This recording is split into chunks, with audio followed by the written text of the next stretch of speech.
Literal equation. A literal equation is an equation with two or more variables. To solve for one of the variables, use inverse operations. A formula is a type of literal equation. So in short, literal equations are any equation with two or more variables, and in this section we'll be looking at rewriting equations so that we've solved for a particular variable. Not necessarily solving for a value, but actually solving so that way you have an additional equation set equal to that variable. So let's go through the first example. Before we get to the first example, let's talk about some of the steps. Step 1, we're going to locate the variable you're asked to solve for. Then you're going to identify the operations on this variable and the order in which they are applied. And then step 3, you're going to once again use inverse operations to undo any operations done to the variable and isolate said variable. So in example 1, they've given us the equation 6x plus 3y equals 15. And they're asking us to solve it for y and then plug in and figure out what y equals when x is 3 and x is 8.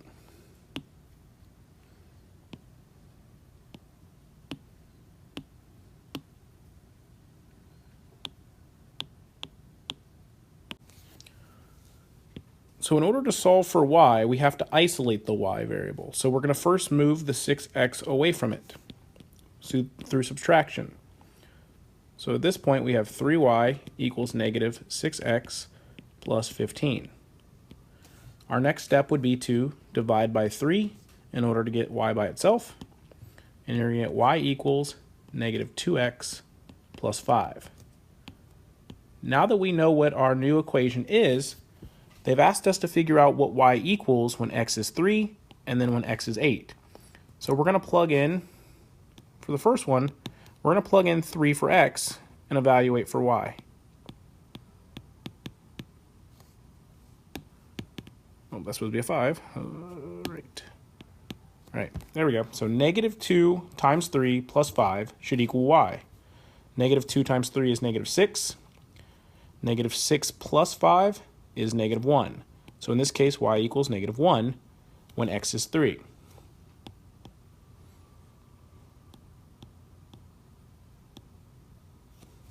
Well, let's try and see what happens when x is 8. So we take y equals negative 2 times 8 plus 5. Negative 2 times 8 is negative 16. Negative 16 plus 5 gives us y equals negative 11. So y equals negative 11 when x is 8.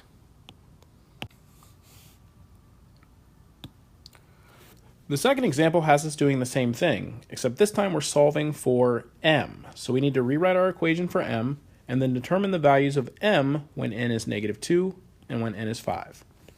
So in this case, to solve for m, we're going to first move the 10n away by doing the opposite. So we're going to add 10n to both sides. So we end up with 10n minus 4 equals 2m. Then we're going to divide by 2, and we get 5n minus 2 equals m. So this is our equation. Now that we know our equation, we're going to plug in the values for n and determine what m equals. So the first one we'll start with is negative 2. So that's 5 times negative 2 minus 2 equals m. 5 times negative 2 is negative 10. Negative 10 minus 2 is negative 12. So m equals negative 12 when n is negative 2. The next one we'll do is n equals 5. So that's 5 times 5 minus 2 equals m. 5 times 5 is 25, minus 2 is 23. So m equals 23 when n is 5.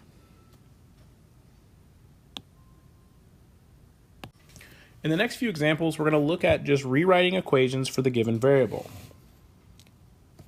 So in the first equation, we have PQ equals X, and they've asked us to solve for Q. So what we want to do is we want to take the equation PQ equals X and try to remove the P from the Q so Q is by itself. So this is multiplication, so we undo it through division. And in that case, we end up with Q equals x over p.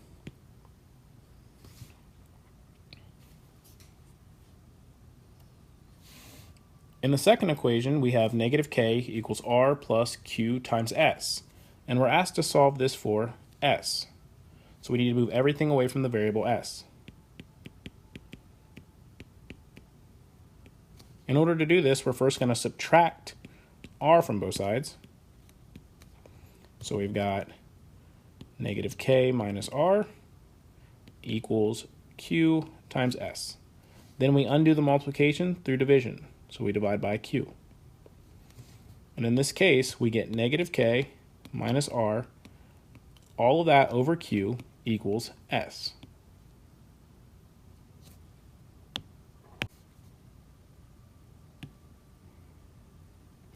In the third example, we've got g equals 2t plus b, and we're asked to solve for t.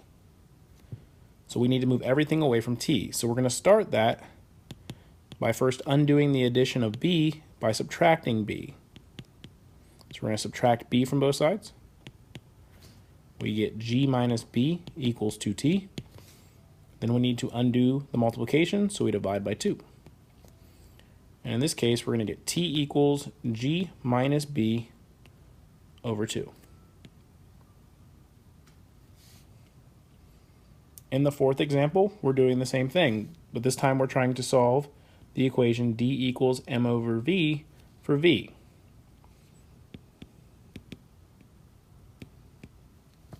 Currently, v is in the denominator, and that's not an ideal place for us to try to solve for it as our given variable. So the first thing we're going to do is we're going to try to get it out of the denominator. So we're going to multiply both sides by v. So that cancels out here and moves v to the left side of our equation. So v times d equals m.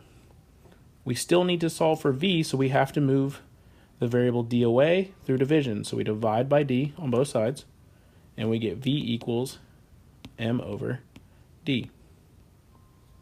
And that is our final answer.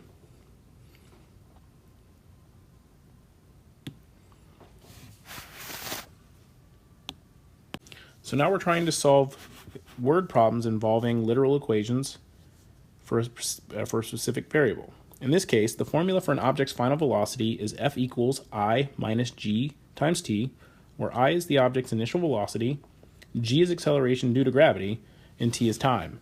And they're asking us to solve for I. So we're going to take our equation, f equals I minus g times t, and we've got to move everything away from I. Well, the g and the t are actually a quantity together, so what we can do to start this off is we can add gt to both sides. When we do this, we end up with f plus gt equals I as our equation.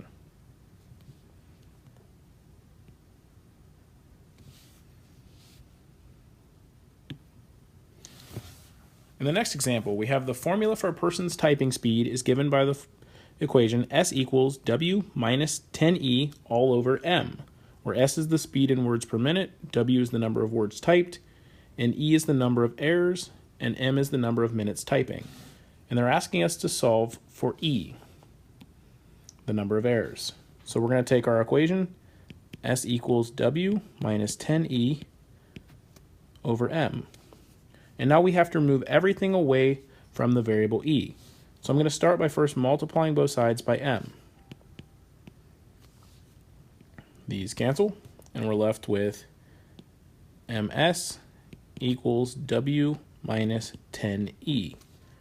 The next step is going to be to subtract w from both sides.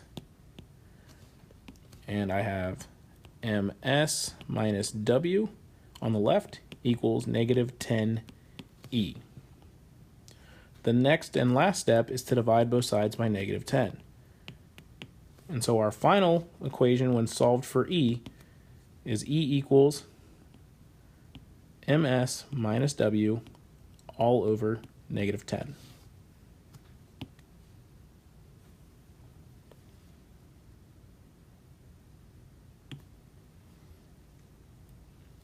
In the next example, the formula c equals pi times d gives the circumference of a circle C in terms of diameter. The circumference of a bowl is 18 inches. What is the bowl's diameter? Leave the symbol pi in your answer. So to start this problem, we're going to start with the equation for circumference. Circumference equals pi times diameter. And we're looking for the bowl's diameter. So let's go ahead and solve this for variable d.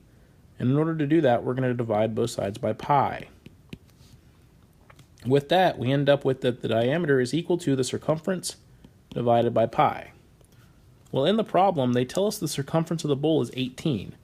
So let's go ahead and substitute that into our answer. That way we get the diameter equals 18 divided by pi.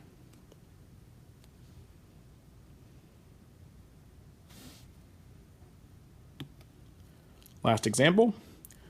Solve the formula d equals r times t for t. Find the time in hours it would take Ralph to travel 26.2 miles if his average speed was 18 miles per hour. All right, so the first thing they want us to do is take distance equals rate times time, or d equals r times t, and they want us to solve this for just t. So we need to move the r away, so we divide by r. And so that means time equals distance divided by rate.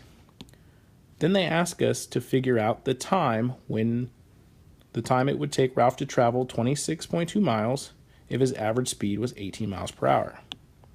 So they're asking us to solve for t when d equals 26.2 and r equals 18. So we're going to plug those in. So t equals 26.2 and r equals 18. So we plug those in, and we are going to evaluate this. 26.2 divided by 18 gives us right around 1.455, or if you want to round, you could say right around 1.5.